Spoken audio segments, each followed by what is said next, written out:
আবার আমি আল্লাহর দয়াও আছে, আল্লাহর রাগও আছে, মাঝে মাঝে তিনি রেগে যান।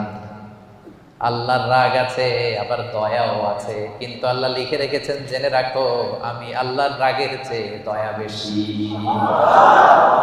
দুটোই আছে, রাগও আছে, দয়াও আছে, কিন্তু কোনটা বেশি? দয়া। আমরা আল্লাহর দয়ার ভিখারি। সেপাঙের ভাইয়েরা কিসের ভিখারি? দয়ার ভিখারি। সব সময় আল্লাহর দয়ার ভিখারি হবে, মুখস্থ রাখবেন এটা। আজকে ফেসবুকে স্ট্যাটাস দিয়ে দিবেন যে আমরা আল্লাহর দয়ার ভিখারি। আমরা কিসের ভিখারি? দয়া। আমরা আমাদের আমল দিয়ে জান্নাতে যেতে পারবো? এই যে আমরা ভাঙ্গাচুরা নামাজ পড়ি, রোজা রাখি, যাকাত দেই, এটা দিয়ে জান্নাতে যাওয়া যাবে? সেপাঙের ভাইয়েরা বাঁচতে যদি চান, আজকে ফর্মুলা শিখাইয়া দেই। আল্লাহর কাছে আমরা কোনোদিন আমাদের আমল নিয়ে বড়াই করব না, আমরা শুধু তার দয়া চাই। আমরা সব সময় আল্লাহরে বলবো, আল্লাহ তোমার দয়ায় তুমি